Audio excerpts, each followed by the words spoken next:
And a happy good money day to you, Marc. What are you drinking to help you through it? Look at that, everybody. Our sponsor. Our gift sponsor. A sponsor insofar as she gives us these. Yep. But not to give you a plug. We just like the coffee. And thank you for sending this Brew in Grand Rapids, Michigan. But that's a Miss Roots, I think is her name. Mallory Roots. There you go. Hi, Mallory. Shout out to you. Anyways, today we are talking about not coffee, but almonry. Almonds. No OD. Do you know what they call almonds in California? Cashews. Almonds. No, they don't. They do. This is a lie to my face. Do you know what they call walnuts? Walnuts. Almonds and walnuts. You look it up. It's true. In Cali? It's just almonds. Walnuts was a lie. Okay. Dang it. Well, they say that the farmers say this. I don't know if this is true. This might be one of those. Well, I like them. I would take their opinion. They seem to be the experts on the matter. Foreign communities, though, do like to play tricks on others. So did you hear the Australians have this whole bit about drop bears? Where they every time they meet someone who's not from Australia, they're like, yeah, it's great. We got kangaroos and drop bears. And you're like, what? Drop bears? They're like, oh yeah, they're the bears. They sort of drop from the trees, so you have to be careful. And you're like, okay, I guess Australia's crazy. But it's just this total, they've just been, and I bought it. I was like, yeah, sure, whatever. There's wild things in nature. God might have made a drop bear. Did bear. Matt Frad tell you that? No, I didn't get it from Matt. Yeah. If he does, I'm gonna be like, liar, crook, just immediately. This bit's going on way too long, but when I moved to Texas, people told me that they rode their horses to high school, and I just, without a doubt, said, "Oh wow, that's so cool. I wish we still did that in Seattle." When I went to school with the British, when they found out I was an American, they asked, like, oh, "Do Americans all have guns?" And I was like, "Yes, ma'am." Got mine when I was 8. Anyways, not the point. Point is, almonds. Almoners.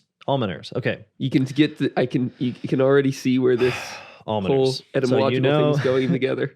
Almsgiving. We've spoken about this as a virtue, right? And it's a particularly cool virtue because it's penitential, right? It's the way not in which we simply grow and learn to use money, but the way in which we atone for our sins, right? By giving alms and meriting in heaven. And so uniting with others in a more real way in the corporate body of the church. No, it's super rad. And it's also something that can be demanded of the wealthy, as we discussed, right? The giving of alms, which is something that, again, priests need to preach on. We released a podcast telling priests to preach on you either give or you go to hell. Haven't heard that homily yet, so come on, guys. I don't think Father Huffman listens to our podcast. I would. Almoners are a really cool thing that I just found out about. And you might, in watching this podcast, think that we know things and then talk about it. In fact, I just found out about this, but it's so exciting that I want to talk about it because the podcast is the ideal form for just shooting the breeze with the boys. So an almoner is what it sounds like. It's someone who gives alms, but it is someone who is giving the alms of another person. Yeah. And I think this is actually good. Yeah. No, I remember you actually said this before you knew that almoners were a thing. Yeah. Last year you said, "Hey, Jacob." I said, "Yeah." And you said, "I don't think that all wealthy people really should be responsible to figure out every single thing that they are giving to." And I said, "Really? That seems to go against all the principles that we bear." And you said, "But they might have more wealth than they have time to research everything." Totally. They need somebody to help them that they trust and that they know. Yes. Well, I mean, then Christendom beat you to the punch. I know. I invented the almoner. And really what pained me was that in doing this, I kept on coming across people who had a vast amount of money and would say things like, "Oh, I don't know what to do with it. I don't know what would be good to give." And I'm like, give it to me. I totally know what to do with it. Lee needs a new car. This guy needs to be put through welding school. I mean, we need to buy at least 4 buildings here. This, it immediately becomes like, well, what are you talking about? You don't know the needs. Yeah, we need a black box theater for our local place but ASAP. but you realize actually that's because I don't really have a lot of money, so I don't even like there is Aristotle talks about the ideal political community, and he really like shrinks it down to like what, like 2,000 people or something. I forget, but there's another sort of sociological principle that you really only know 60 people, right? In the sense of like it's something like that. I'm making up the numbers. 150. It's 150. Oh, look at us, social creatures. So there's a limitation on real love and care, which is good because it means it's actual love and care and not just like the care of numbers, basically. But that means that if you have millions of dollars and your actual life, right, doesn't necessarily run into as many needs as you could fulfill. Right. So I really think while not absolving the rich from actually giving alms themselves, the almoner is a position to respond to great wealth by, what do we always talk about? We always say that the whole difference that Christianity makes when it comes to money is that it means that money needs to become the way in which we become virtuous, right? Which means that it has to be given to persons rather than to systems, right? It's not that taxes take care of your money for you. It's not that the free market just sort of takes care of your money for you, right? You need to do the right thing with your money. Yeah. Now, what's great about being social creatures is the delegation of that to an actual friend, to someone. That is, while you do limit the number of like particular virtuous almsgiving acts, right? You are facilitating them and still doing them because you're still losing the money through another person. Yeah, that's true. But it's also not as indirect. So the person comes to you and says, hey, this need really needs to be met. And while, as far as we found in Christendom, the almoners would take the money and then go give it, there is the opportunity of the person giving directly, or after the almoner takes his money and gives it to the person, he can meet them. Yeah. And there's a gift, there's a real gift that then leads to further relations, further friendship. And within the High Middle Ages and onwards, actually it still exists. It's just it's a very deflated position within the church. The great cathedrals would have an almoner, as well as some of the great lords within medieval Christendom. They would have someone whose responsibility it was to simply give the alms. Yep. Which is one of the things I love most about the Middle Ages is how humdrum the work of love becomes. It's so ordinary to their society that they need to get a job for it. It's like we think of it as this extraordinary thing. It's like, oh, well, the ordinary is you work hard and you make money and you do the savings, and this is like the work that needs jobs and that needs things, and then the extraordinary is the stuff that's like, well, and then on top of that you can like give gifts. Whereas within Christendom, you look at it and they're like, okay, this giving gift stuff is really taking up our time. All right, let's delegate a little bit, make sure the gifts are being given well. I mean, it sounds funny, but it's true. It's it is. They actually had a job for gift giving. No, I mean, I have a friend who does cool. that full time for a wealthy person. Really? Yeah. You know the man? I won't say his name. Oh, I do know the man. Yeah. The problem is that the wealthy person never gives the ideas that he says. But, the initial move is there. Well, I do think that before we talk a little more about the almoner and the almonry and its possible application within this new kingdom, there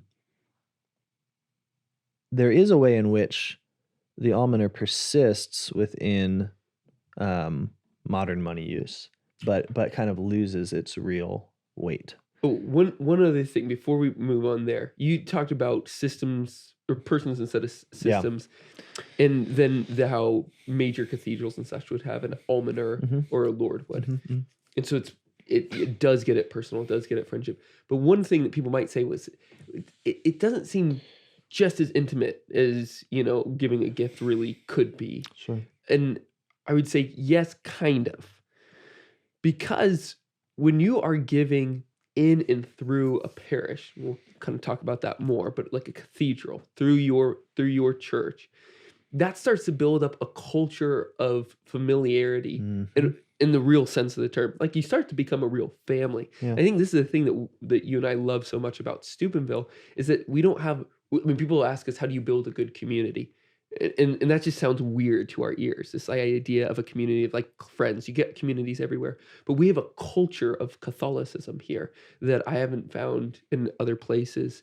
And that culture is in part built up by having your parish be the center of activity. Mhm. And so to have an almoner as a part of that still build, it might seem more like a system. It's kind of indirect, but it builds up a culture of giving within your parish that then in a real sense inspires everybody else to be more familial with one another. Yeah, so a lot of the churches in Europe had almonries, Yeah. which are actual like outcrop like buildings off of the church where the poor could come, and the almoner would be there. And it always was a gift from the church, from like the local church. I mean, that's where the money comes from, right? Mhm. So yeah, I do think it contains this intimacy of parish life within it. What it also does is it's also very evangelical in the sense of Yeah. it always carries the taste of God's grace with it, especially when it's coming from the church. You know, like you can imagine, like, here, this is from the church. It's awesome. Yeah. And they have a real kind of position, so it's always dependable. Whereas just like, oh, the pastor heard a need and he just gave something. But no, this is a station. You can always know that it's there. Yeah. But anyways, I cut you off before you were going to make something. It's just a most profound point. Oh boy. Right. Yeah. So the almoner still exists. He's just been degraded, the poor guy. No longer is he an interesting particular man who diversifies the goodwill of his lord or of his cathedral. Instead, he has become the nonprofit. And so what the wealthy do is, instead of having someone who can find particular needs, right? What they do is they put their money to a nonprofit or a grant distribution agency somehow, and that specifies their alms, as it were, right? Now, there's a lot of problems with this. One being that often it's just a way of writing money off your taxes, right? So if you take your money, you say, okay, everyone wants me to give, so I'm going to develop this foundation which will give for me, right? But then I'm going to write the money that I give to the foundation off the taxes, so I end up net positive, or that's not something that you would expect from the almoner. Yeah, right? It actually is separated out and going directly. So, but they are still doing that sort of. They do still see. I think there's a good that's hidden in that, right? There's the good of seeing that I need to give, and that giving has to be mediated in some way because I am weak. I am incapable. I'm like Moses trying to judge all the Israelites. I need mediation of that judgment. And then he gets the 70 elders, that sort of thing. So I think there's a good there, but what's being lost is the actual will to enter into your particular society and figure out what's needed. Right. I mean, you see this obviously when the funds are like for the rainforest or something. It's like, oh, man, there's all these billboards up that are like, stop cutting down the rainforest in the Rust Belt here in Ohio. And it's like, it's just asinine that some wealthy person's money through a foundation is putting up big pictures of the rainforest in Africa to us in Ohio. It's just awful. Well, some of that is because there has to be a certain number of 501c3s advertised on billboards. Yeah, that's right. Yeah. And so nobody is going to pay to have those advertised in New York.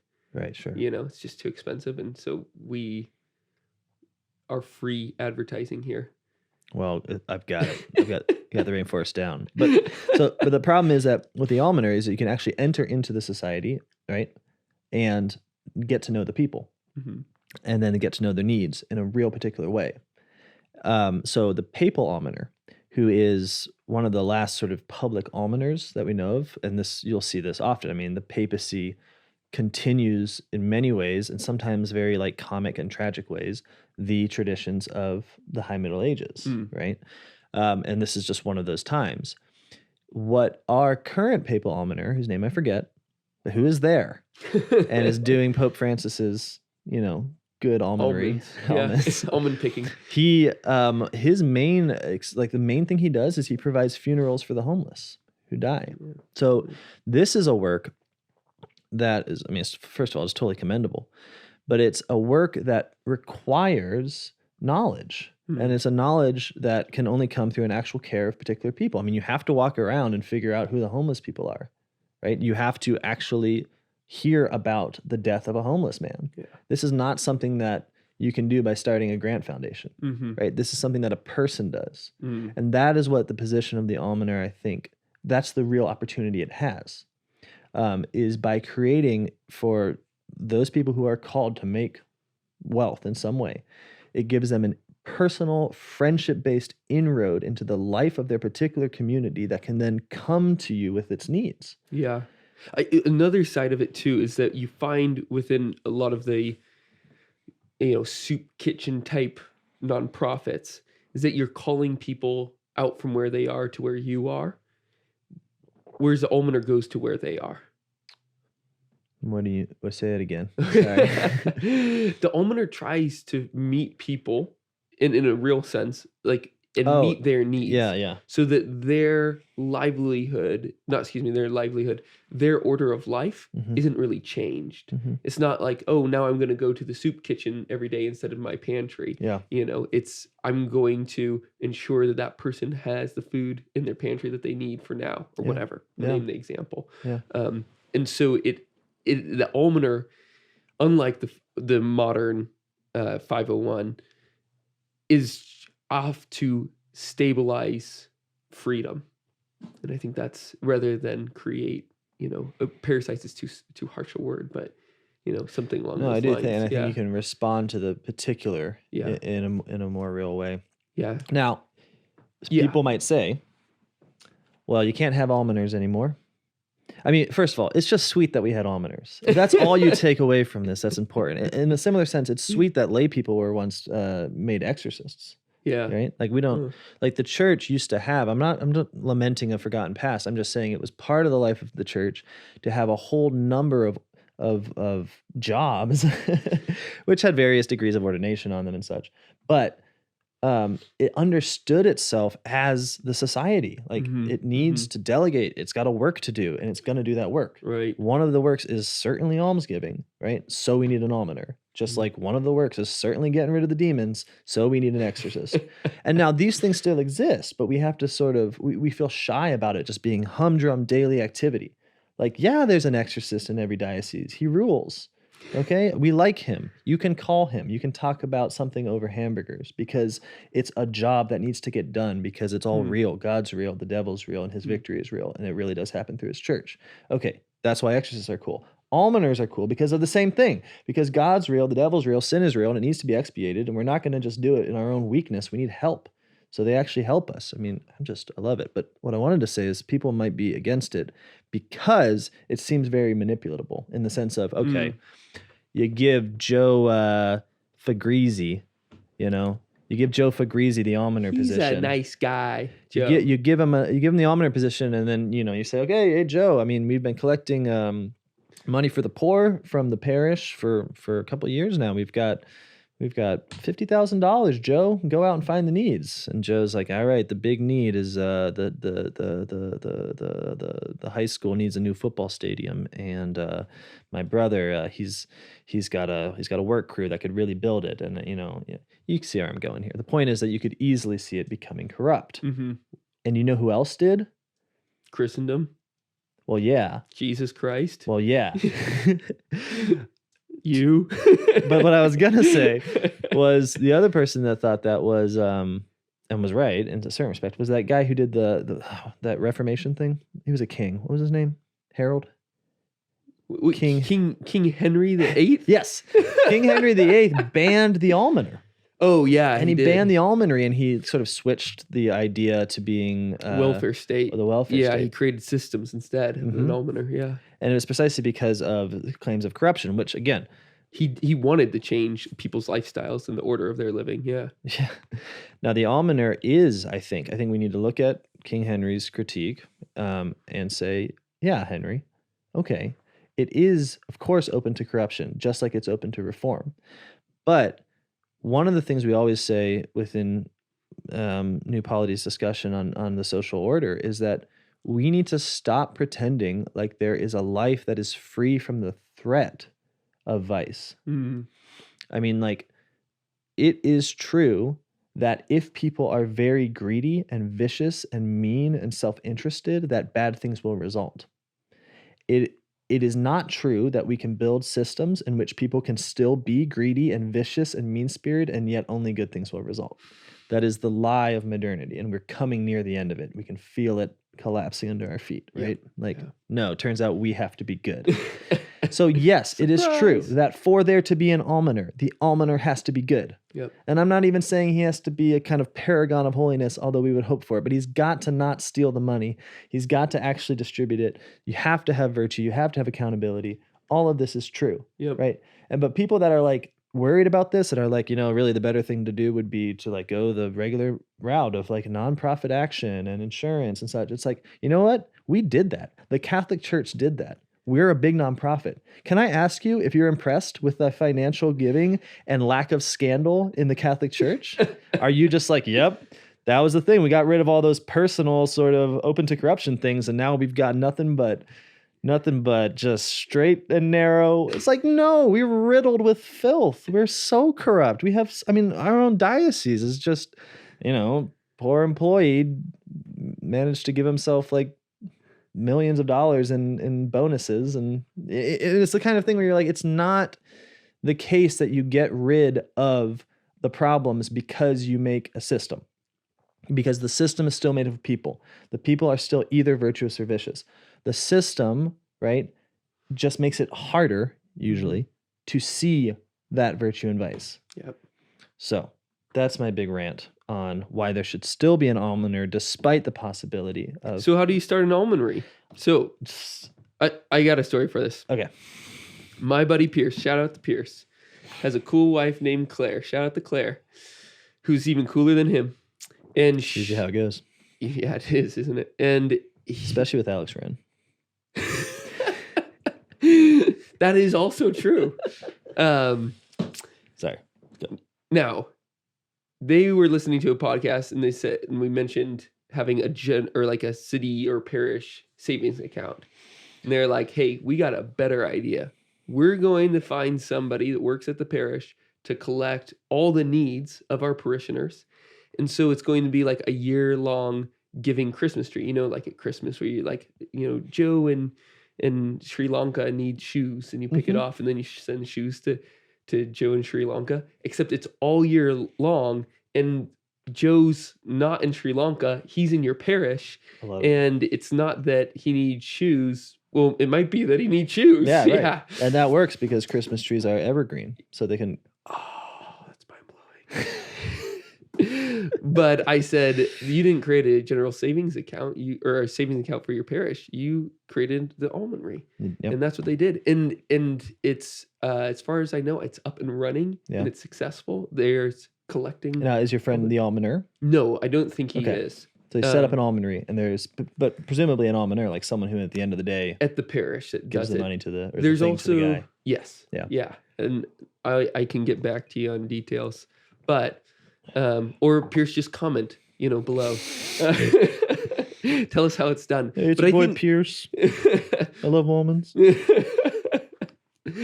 But that is one real practical way that you could help start this up. He just went to his pastor and they said, "I love this idea. Let's do it." And they started the roll with it. Look at that camera. Go to your pastor and do it. Easy. Yeah. But you know what I do think, Jacob? I do think that the money is also in the hands of the wealthy. So what I mean is, okay, let's be clear what I think. I think most of the money has been stripped from the church and is in fact in the hands of the wealthy. I completely agree. But some of the wealthy are in the church. That's great. And I didn't, when we started this whole good money thing, I didn't really know if there were rich people. Like I didn't know that was real. Yep. But there are. Mm-hmm. There are people that find themselves in the difficult position of having a lot of money and not knowing what to do with it. I didn't believe it. Just sounded a little... It sounded foreign. It sounded bizarre. Now I believe you. Okay, they're there. They emailed us. Okay. So I think that it will be as fruitful to just consider those people as what they are, namely lords, whether they would be or not. Because it doesn't matter if you think that feudalism was stupid. You can think that. You're still in a position of great power over many people because you have a lot of money. That is a cross that you have to carry. Okay, find an almoner, right?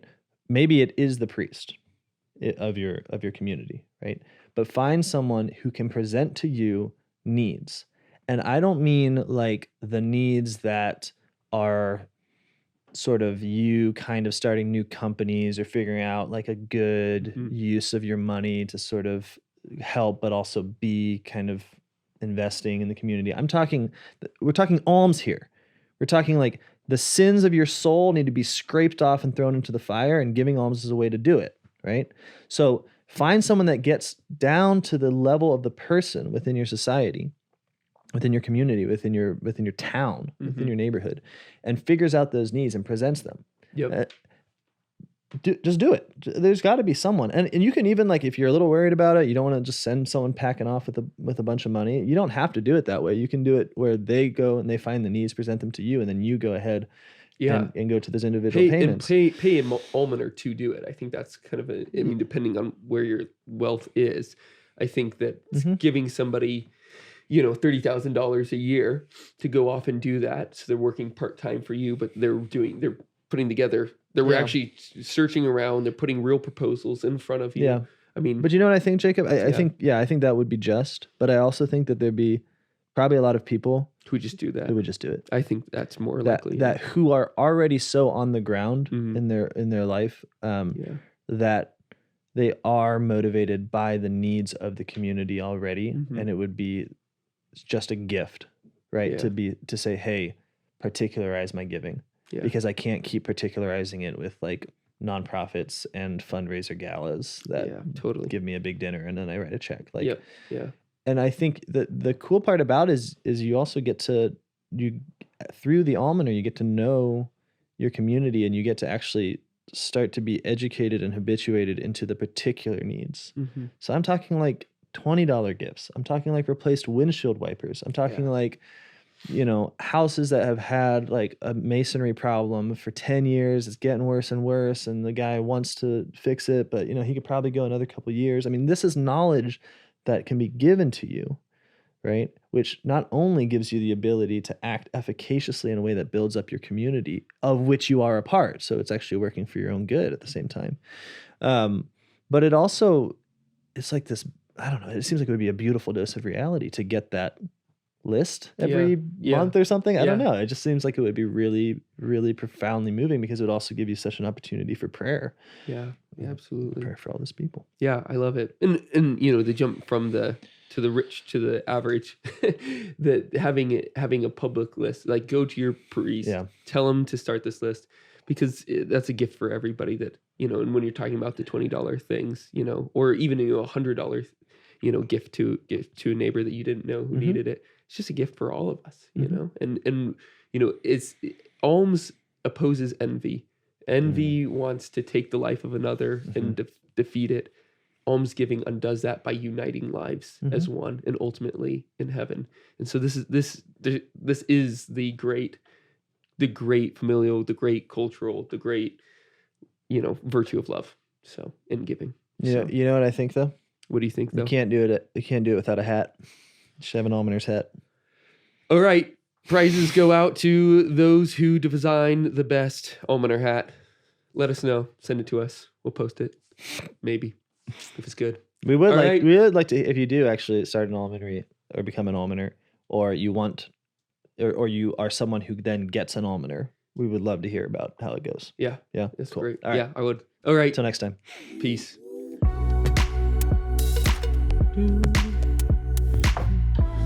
All right, we have two good ones. Those are two good ones.